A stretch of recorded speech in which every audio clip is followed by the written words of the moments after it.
Today, we'll dive into the intricate web of rewards and punishments within the framework of our modern education system. As we navigate this delicate terrain, we must question whether these extrinsic motivators truly foster genuine love for learning or inadvertently steer our students toward a transactional approach to education. Are we nurturing their intrinsic curiosity and fostering a sense of autonomy, or are we inadvertently conditioning them to seek validation through external accolades?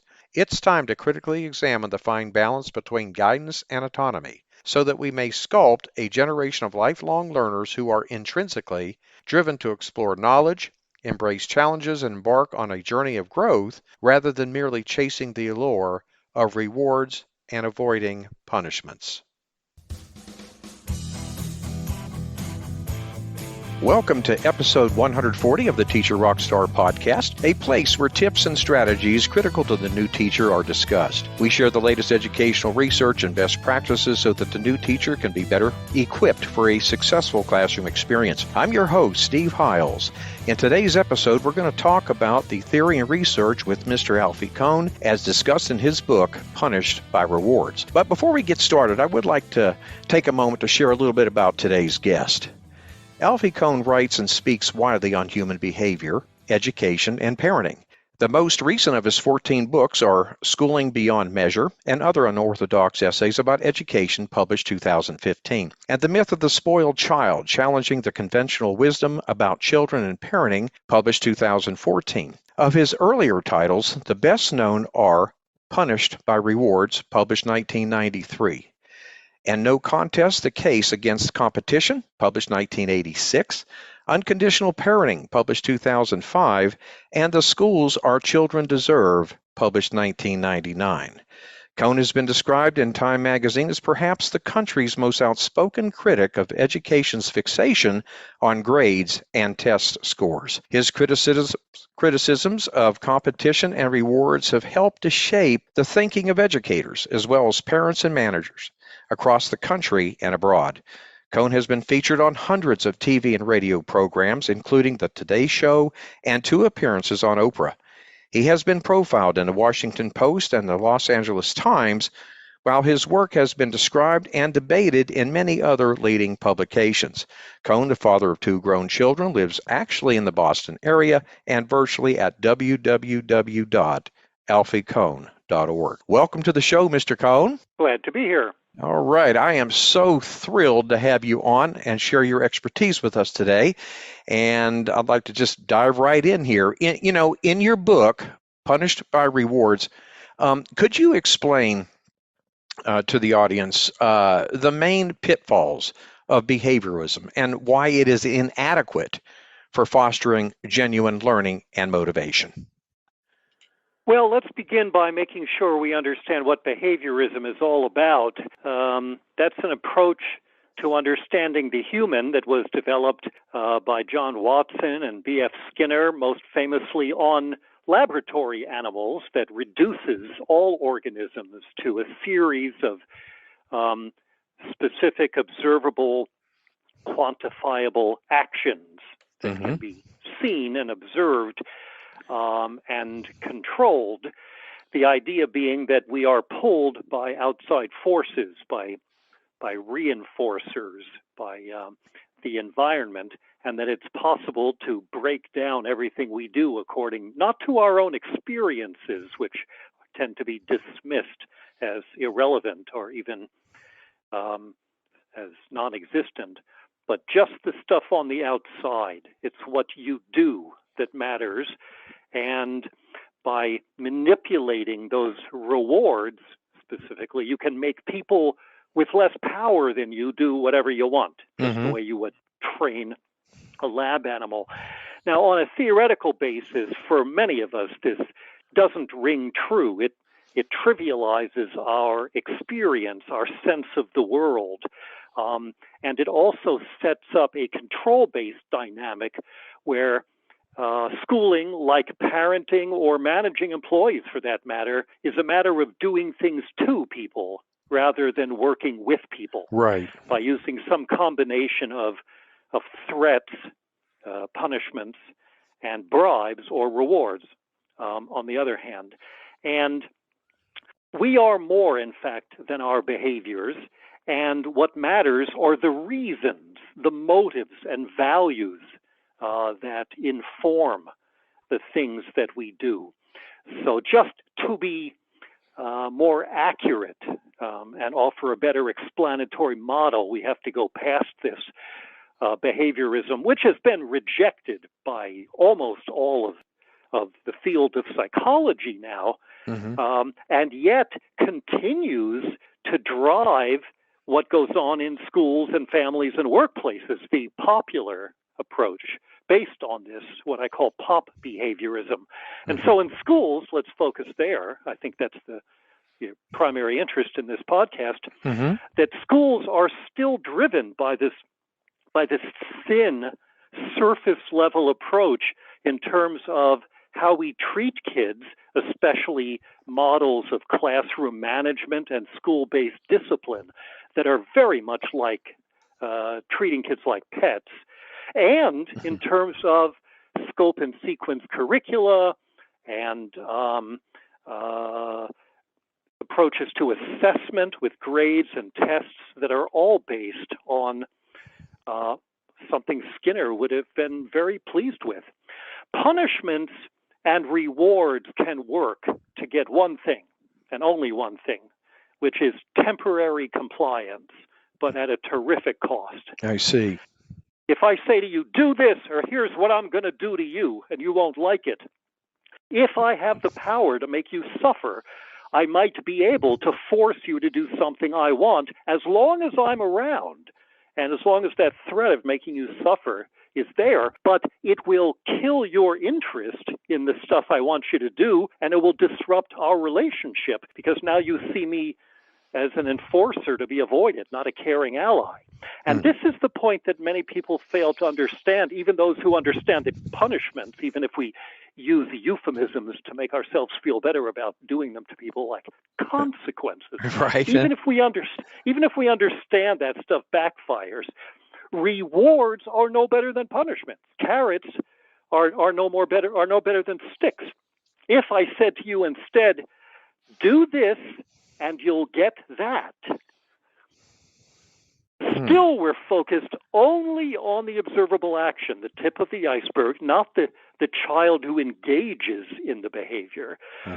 Still, it's about doing to, not working with, about using our power to try to elicit a desired action from the kid.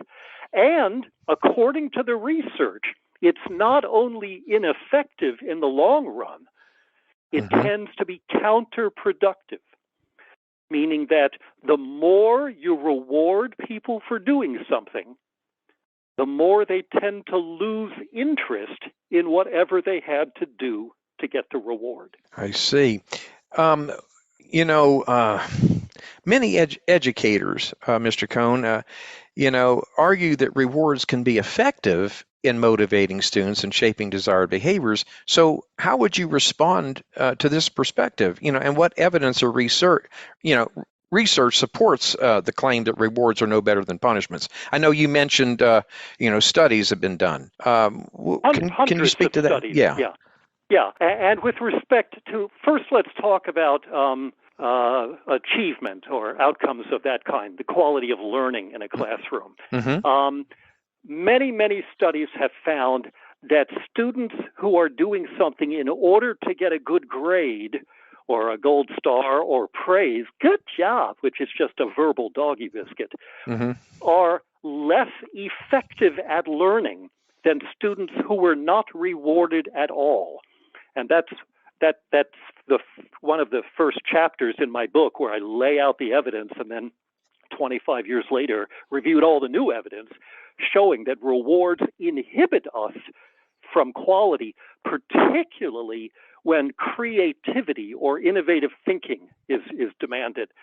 If I offer you a reward for licking a whole bunch of envelopes, then you may lick more envelopes, at least for now, than people asked to do the same stupid, dreary, pointless task who were not offered a reward for it. But if we're asked to learn mathematics, to think scientifically or historically, to read or write with ingenuity. The students who are offered a reward for doing something, and especially in other experiments, those who are offered a reward for doing it well, typically display inferior performance to those who are offered nothing at all. So it's not just that rewards are ineffective, it's that they are actively counterproductive. And I spend a lot of the rest of the book trying to figure out why that's true, since it turns out to be true across cultures, across ages, across genders, and across tasks. But even if we're interested in the kind of actions kids, or for that matter, grown-ups, engage in, not just about achievement and productivity, rewards tend to undermine the interest that people have in doing something, and thus they tend not to stick with it. So, for example, studies have consistently found that kids who are rewarded or praised are less generous and caring than other kids. And the effect is most pronounced if they've been rewarded or praised for being generous. So if I lean over to a kid and say, thanks for helping. You are such a big help. I really appreciate how generous you are, for sharing your materials with Benji. That kid just became a little more selfish as a result of that intervention.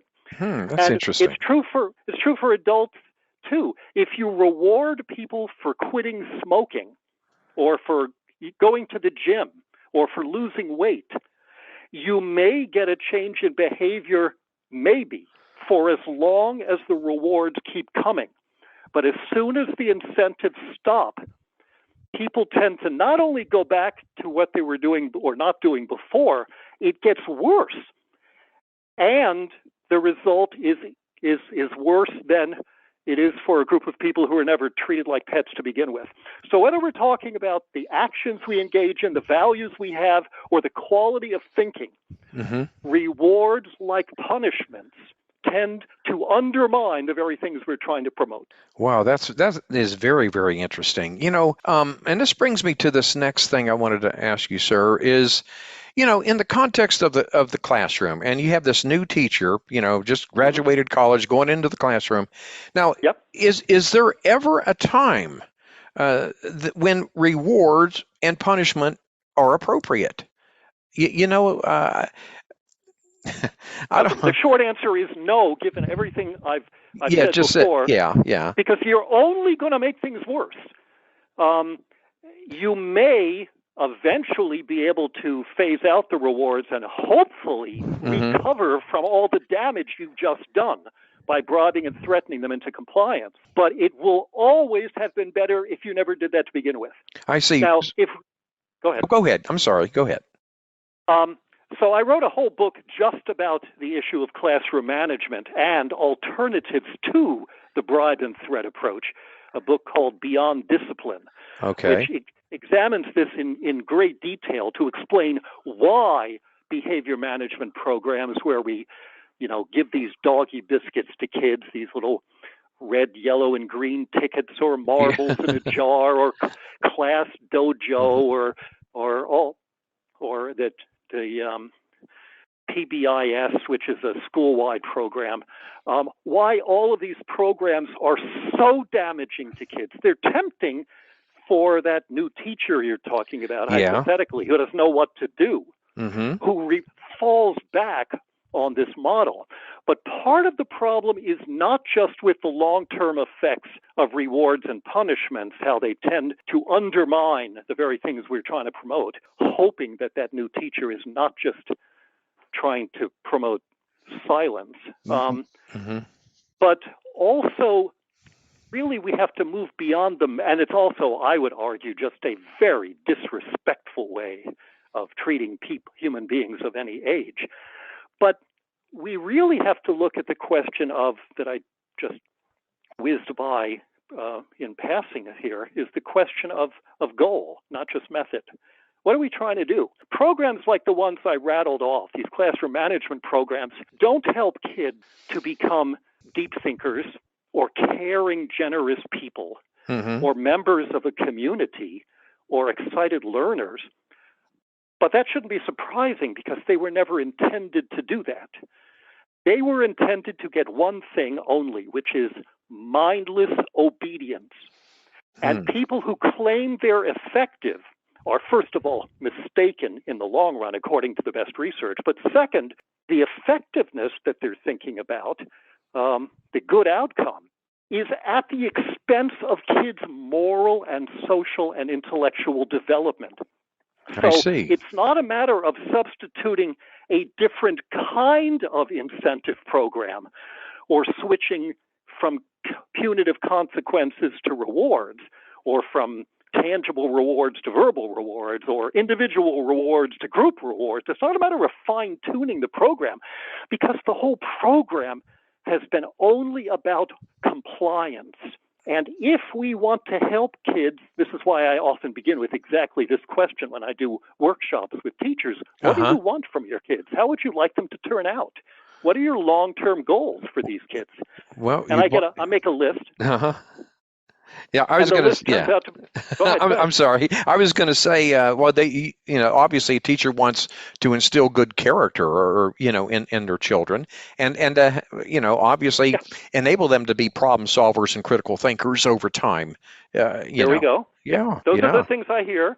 I've done this hundreds and hundreds of times all over the country, all over the world, and I get exactly those answers: problem solvers, critical thinkers. Want kids to be caring and generous, independent. I want them to be lifelong learners, right? That sort of thing. And so what I do for a living is I say, you say you want this, so why are you doing that? Because it's not, don't stop using rewards or consequences because I don't like them, or because, even this study shows that they backfire. It's because they can never, no matter how they're implemented, help kids to reach the goals you just said you wanted. You do not ever help kids to become critical thinkers or problem solvers or decent human beings by bribing or threatening them into obeying someone who has more power. That leads them to become more dependent on powerful figures to control them in the future. I see. Mr. Kohn, then could you maybe provide just a few alternatives that the new teacher walking in that classroom for the first time can actually implement? I mean, is it wrong for them to periodically say, "Well, good job," or like standing at the door in the morning, shaking their hand, "Good morning," give them some positive affirmations? Wait. That's a great example of two things that you lump together that are completely different. Okay. The second thing you said, standing at the door, giving them some affirmation, saying, "Hi, I notice you. I care about you. How are you doing? Let's make a connection." Right. Absolutely yes to that. Okay. But good job is not about positive affirmation and encouragement and connection and relationship. Good job is, I'm giving you a verbal reward for impressing or pleasing me. That leads to more dependence, less kids it's the opposite of what psychologists call autonomy support. And kids understand that this is fundamentally manipulative. This is not honest, genuine connection and encouragement. This is sugar-coated control. And that's not what kids need, and it doesn't help them. So the question then becomes, how do we offer the encouragement and support and relationship and caring and connection that kids need to feel noticed, to feel important, and to have some sense of autonomy? It matters what I think, without falling back on the control-based stuff, whether that is, forcible isolation, which we call timeout, or some other punishment, or some other reward, including a patronizing pat on the head. And the way we do this, the way we build a caring community and sense of connection, starts with giving kids more say about their lives in the classroom, individually and collectively. Okay. Helping to build a caring classroom community where the teacher does a lot more listening than telling, where they have regular meetings to come together to decide what we're going to learn next and how, and with whom, and on what schedule, and why, and what will go on the walls, and how the furniture will be arranged, and if we're going to take a field trip, where we'll go. And what do we do when somebody says something cruel? How can we as a community help that kid? Yeah. And each aspect of classroom life becomes something for us to figure out together as a community. Because kids learn to make good decisions by making decisions, Yeah. not by following directions. And all punishments and rewards, including good job, is about getting kids to follow directions. That doesn't help them develop. It undermines their development. So giving kids more choice, and I kind of get the idea that you're not condone like timeout areas or anything like that. If my God, I wouldn't do that to my pet, let alone to a child. Okay, all right. I just wanted. Well, then, can you offer? My first part of my question was some alternatives. What would you say would be some appropriate alternatives to the rewards and punishment aspects? Well, that's exactly what I was trying to answer in terms of class meetings, yes, in terms of affirmation without. The most important thing is not to look for a new script. If I don't say good job, which words are supposed to come out of my mouth and where am I supposed to stand when I say that? The more focused you are on the behavior of the teacher, the more you're missing the more important underlying model or assumptions or goals that the teacher has. So the first step is to think about, am I really looking for just obedience, or am I looking for kids who are thoughtful and so on? Mm-hmm. Then the next step is to plan how we solve problems together and plan a curriculum with kids rather than just doing it for them or worse, to them. And then in the book, Beyond Discipline, I offer many more specific examples of how that might play out when one kid does something nasty to the other, or what happens when we run out of time. How are we going to decide? I mean, the working with alternative to doing two isn't just a matter of what do we do instead of disciplining when a kid does X. It's about, from day one, how we help kids to feel part of a caring community and how we give them more say about what's going on, including when they're screwing up, when we sit down with them one-on-one and do more asking than telling, for example, so that we are upstream.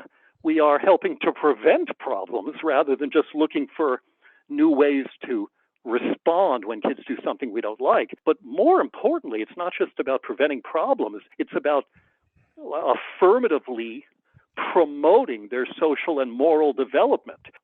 For that, the absence of punishments and rewards is necessary but not sufficient. I see. And that's why we have to think about things like class meetings and the connection we have with them and giving kids more say and all the rest of it. And this is not something I dreamed up, in my office.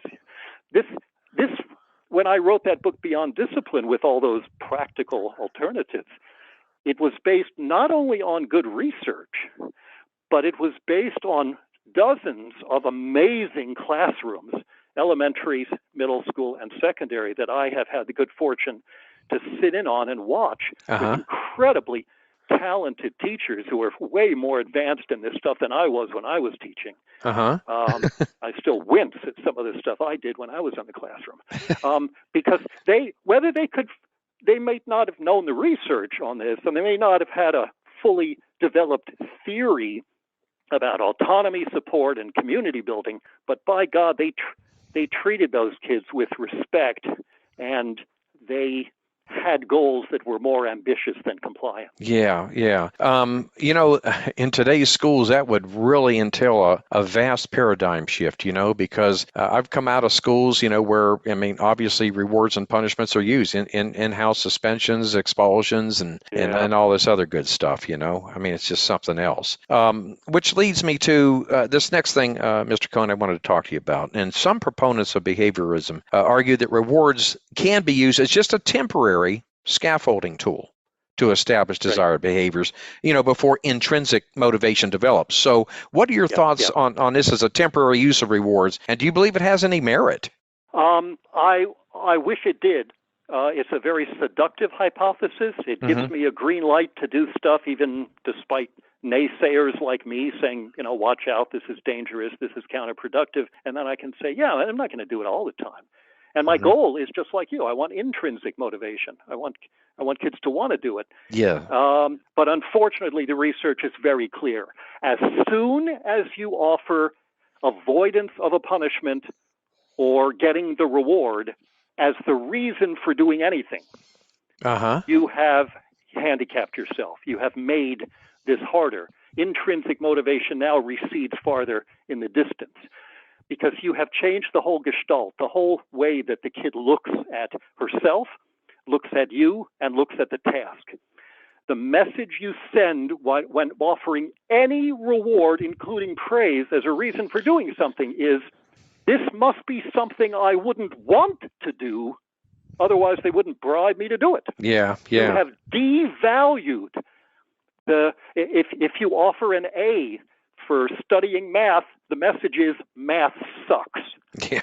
If you say to kids, good job, I like how everyone treated everyone so nicely today, you have made treating others nicely less valuable and important in its own right. It has been redefined as a means to an end. And the end is the pat on the head, the gold star, the A, the dollar, whatever. So now you have more damage control to do to undo what you've done by defining it as a means to an end and by using a control-based paradigm. So unfortunately, and this is not just a matter of opinion or values, the research shows that rewards can't just be faded out and then you allow the natural desire to do something to flower later. You must avoid the reward or punishment from the beginning to have any hope of authentically supporting and promoting the things you're looking for. I see. Which leads me to this next thing I wanted to talk to you about. One common criticism about removing rewards and punishments from the educational system might result in chaos or lack of discipline. How would you address that concern? And neither research nor experience supports that. Those are people who say that tend to have very little experience with anything other than bribe and threat-based control. So they see the world in binary or dichotomous ways. Either I reward or punish them into submission, or I do nothing. If I do nothing, it's going to explode. So I have to do something, and the only something I happen to know how to do is to say "good job" or give them a doggy biscuit or something like that. But the good news is, and I hinted at this, and in my books I talk about them in much more detail, there are many ways to work with kids rather than just doing to them. Now, other people raise that sort of canard, that reason for not doing, that excuse for not giving up their bribes and threats, because they don't so much want a classroom in which kids are talking, challenging, questioning, involved, active, and so on. They see what I see as the best classrooms that I go into that are full of activity, full of kids saying, "But why do we have to know this?" Or "Yeah, but that didn't make sense when we tried it last week," and pushing back respectfully on what the teacher is suggesting. I say, "I'm in heaven. This is what here are problem solvers.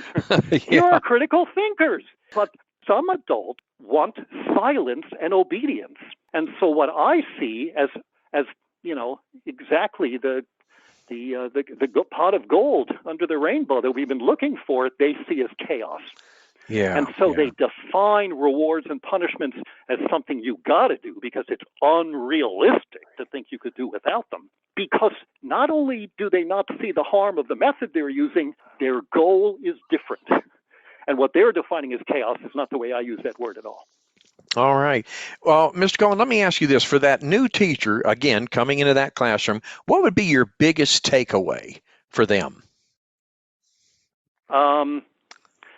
Think about the long-term goals you have for these kids. And if your long-term goal goes beyond compliance, in terms of the things that you and I have been talking about, with kids being active thinkers and genuinely generous people who want to learn and so on, then you've got to fit your plan to that goal. And punishments and rewards are about doing two. You don't help kids to become good learners, excited learners, and good people by doing things to them, only by working with them.